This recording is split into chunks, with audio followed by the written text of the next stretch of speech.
함께 볼 말씀은 이사야 66장입니다. 마지막 장이고요. 15절부터 24절까지 보겠습니다. 이사야 66장 15절부터 24절까지 같이 읽어보겠습니다. 이사야 66장입니다. 15절부터 마지막 절까지 같이 읽겠습니다. 시작. 보라, 여호와께서 불에 둘러싸여 강림하시리니 그의 수레들은 회오리 바람 같으리로다. 그가 혁혁한 위세로 노여움을 나타내시며 맹렬한 화염으로 책망하실 것이라. 여호와께서 불과 칼로 모든 혈육에게 심판을 베푸신즉 여호와께 죽임 당할 자가 많으리니 스스로 거룩하게 구별하며 스스로 정결하게 하고 동산에 들어가서 그 가운데 있는 자를 따라 돼지고기와 가증한 물건과 쥐를 먹는 자가 다 함께 망하리라. 여호와의 말씀이니라. 내가 그들의 행위와 사상을 아노라. 때가 이르면 문나라와 언어가 다른 민족들을 모으리니 그들이 와서 나의 영광을 볼 것이며 내가 그들 가운데에서 징조를 세워서 그들 가운데에서 도피할 자를 여러 나라 곧 다시스와 뿔과 활을 당기는 룻과 및 두발과 야완과 또 나의 명성을 듣지도 못하고 나의 영광을 보지도 못한 먼 섬들로 보내리니 그들이 나의 영광을 문나라에 전파하리라. 나 여호와가 말하노라.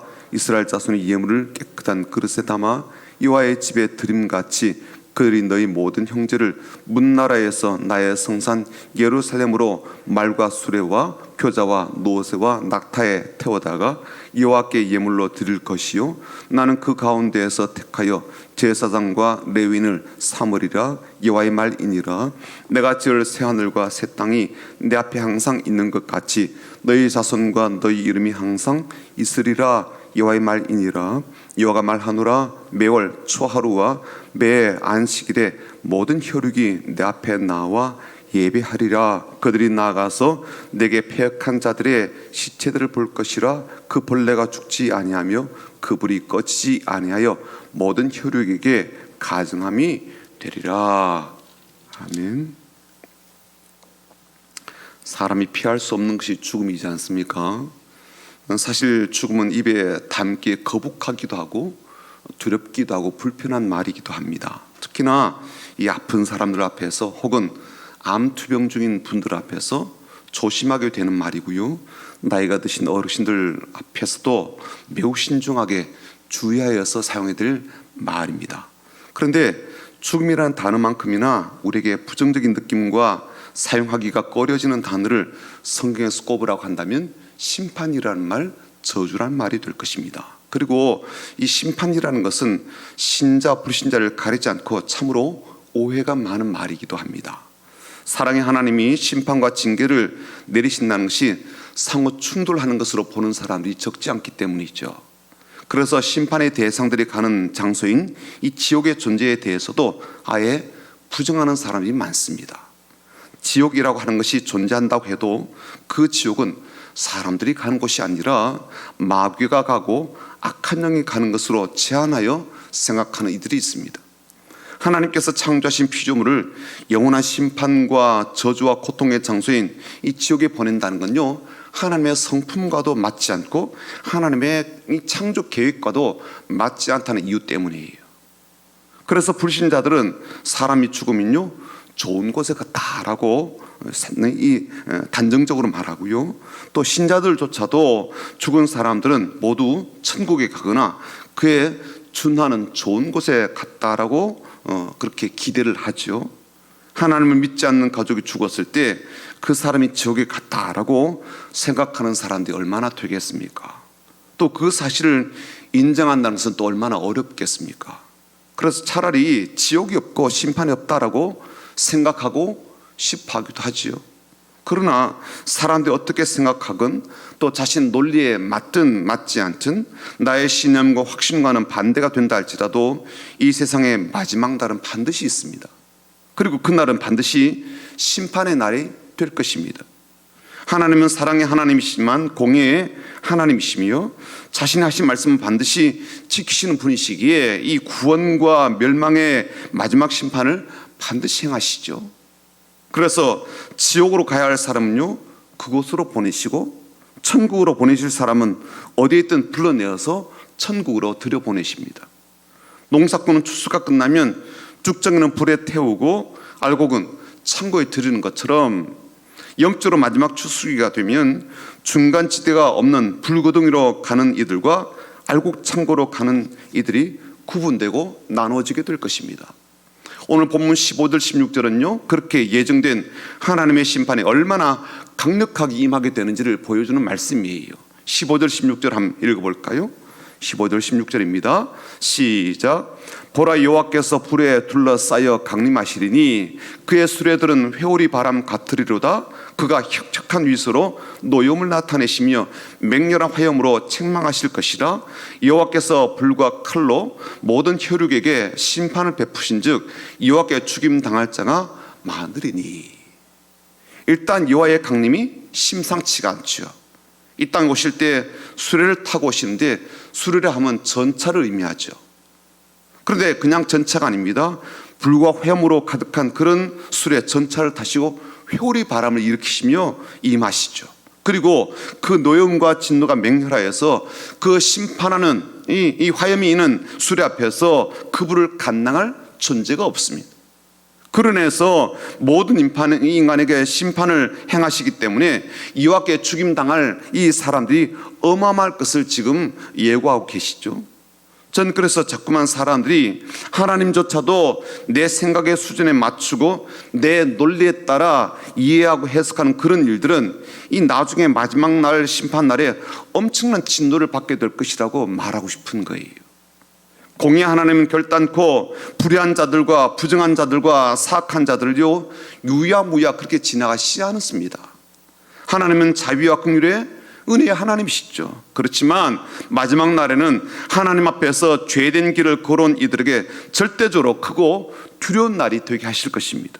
그리고 그렇게 되기까지 오늘을 구원의 날로 치고 오늘을 회개의 기회와 시간으로 친 하나님의 은혜를 다시 생각하게 됩니다. 그런데 오늘 우리가 좀 더 이 부분에 주목하게 되는 말씀이 있는데 그것은 17절이에요. 17절 보십시오.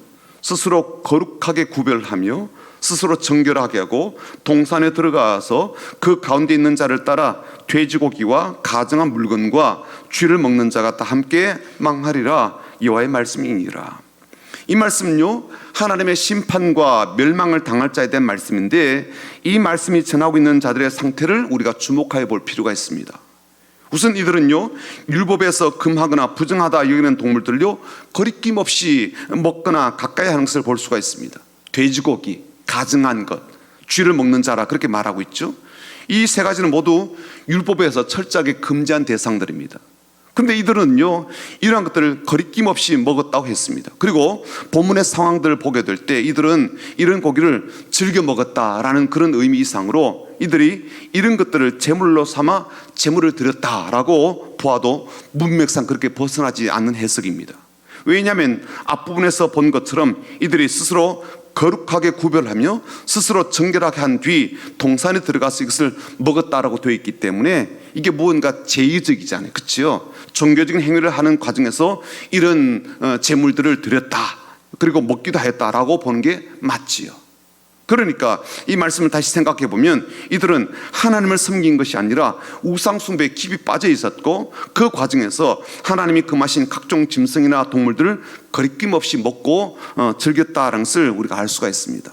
그리고 그렇게 행한 것에 있어서도 얼마나 정성을 들이는지 몰라요. 뭐라고 되어 있어요? 스스로 거룩하게 구별하며 스스로 정결하게 하고 동산에 들어가서 이렇게 되어 있잖아요. 그러니까 우상을 섬기는 데 있어서도요 정성과 마음을 들이고 자신을 구별하고 거룩하게 준비해서 그렇게 숭배하고 있다는 거예요. 사랑하는 여러분, 그러나 오늘 이 말씀은요 이렇게 우상 숭배를 하는 사람들에게 하나님이 강림하셔서 불과 칼로 이들을 심판하실 것이다 이런 말씀으로만 듣지 않으시길 바랍니다. 이런 자들 향한 하나님의 심판하심도 기정사실이고요 또 이런 정도의 패역함과 이 반역의 죄를 짓는 이들에게 하나님이 보응하신 것은요 너무나도 당연하잖아요. 하지만 하나님께서 단순하게 이런 자들의 행위에 대해서 엄중한 벌을 내리신다라는 의미로만 말씀하셨을까요? 저는 하나님께서 좀 더 의미 있게 전하시고 싶으신 내용이 있다고 생각합니다. 그것은 스스로 거룩하게 구별하며 스스로 정결하게 하고 동산에 들어가서라는 부분이에요. 이건요, 사람들이 가지고 있는 이 모든 변명, 핑계, 그리고 본심을 참 잘 드러내 보여주는 말씀이라고 생각이 됩니다. 예나 지금이나 사람들에게서 자주 이렇게 듣게 되는, 또 들을 수 있는 말이 무엇입니까? 바빠요, 힘이 없어요, 그럴 여유가 안 돼요, 힘들어요, 사는 게 고달파요, 어려워요, 이것저것 신경 쓸 게 너무 많아서 이젠 지쳤어요. 이런 말들 참 많이 우리 하기도 하고 듣게 되기도 하죠. 저는 이 부분에 대해서요 매우 깊이 공감합니다. 저도 이 시대의 아들이고요, 또 그런 흐름 가운데 살고 있으니까요. 하지만 이 본문에 나오는 이들을 보자고요. 이들은 과연 우리들보다 더 여유로운 삶을 살고 누렸을까요? 그들에게는 시간적인 여유와 경제적인 넉넉함이 보장된 삶이었을까요?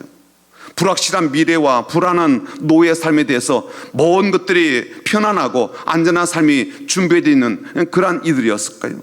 그들은 안정된 직업과 행복한 결혼 생활을 누리고 있는 그런 사람들이었을까요? 그들은 창창한 미래를 꿈꾸며 내일을 기대하는 마음으로 그렇게 기다리며 잠자리에 들 수 있는 청년들이었을까요? 단적으로 그들은 오늘 현대를 살아가는 우리들보다 뭔가 하나라도 더 나은 것을 가지거나 누리고 있던 그러한 사람들이었을까요? 아니었을 겁니다. 왜냐하면 이사야 당시만 하더라도요 나라 꼬라지가 엉망이었거든요. 아수르 강대국에 의해서 나라가 수시로 해코지를 당했다고요. 그리고요 나라 곳간이 계속 털리고 있는 상황이었고요. 국민들의 삶은 얼마나 피폐하게 살았겠습니까?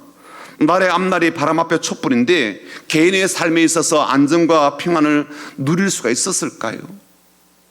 젊은이들이 꿈을 꾸며 살 수 있는 그런 시대였을까요? 가난한 사람들이 조금씩 돈을 모아서 집이라도 사고 가족들 굶지 않고 편하게 살 수 있는 그런 환경이었을까요? 근데 보세요, 이들이 어떻게 하고 있습니까? 우상을 섬기는 일에 얼마나 혼신의 힘을 다하고 있는가 하면 스스로 거룩하게 구별하고 있대요. 스스로 몸을 깨끗하게 합니다.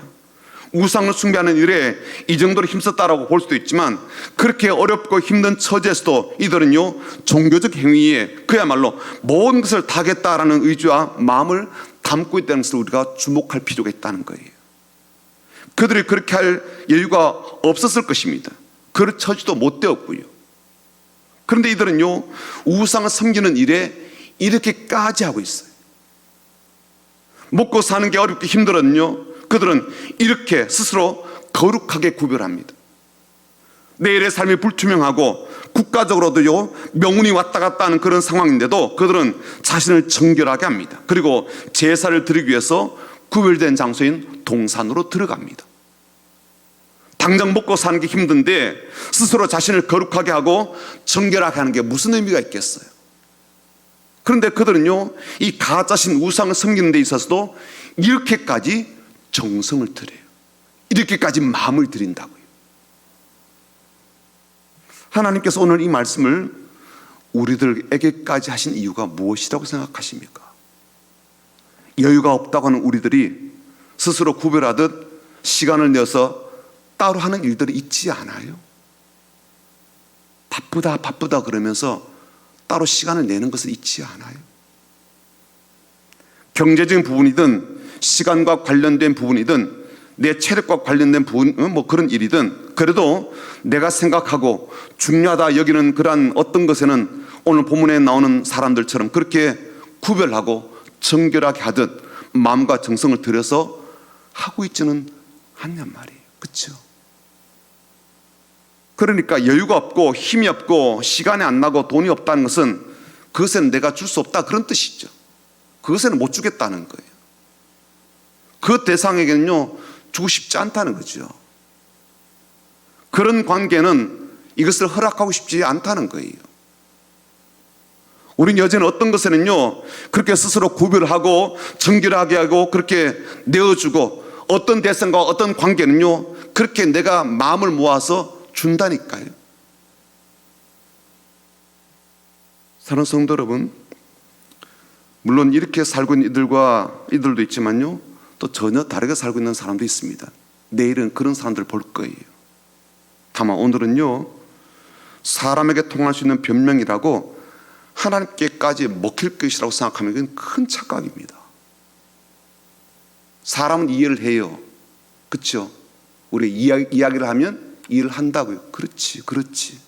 그럼 나도 그래. 근데 이게 하나님께는 안 통한다는 거예요. 이게. 그렇죠? 안 통해요. 사람은 알아도 몰라도 넘어갈 수가 있잖아요. 하나님께는 절대로 그게 안 된다는 거예요. 그 모든 것들은 마지막 날에 가감없이 우리의 눈앞에서 결산이 되고 드러나게 될 겁니다. 오늘 우리의 삶은 스스로 거룩하게 구별하여 누구에게 드려야 되겠습니까? 오늘 우리의 몸과 마음은 스스로 정결하게 하여 누구에게 내어주며 누구에게 나가야 되겠습니까? 오늘 우리의 걸음은 스스로 분별하여 어디로 가야 되겠습니까? 우리가 기도할 때 우리의 마음을, 우리의 몸을, 우리의 걸음을, 우리의 삶을 거룩하게 구별하고 정결하게 하여서 오로지 하나님께 드리는, 하나님께만 드리는, 우리 주님께만 드리는 산제물이 되고 산제사가 되고 영적인 예배가 되기를 주님의 이름으로 축복합니다. 아멘. 같이 기도합니다.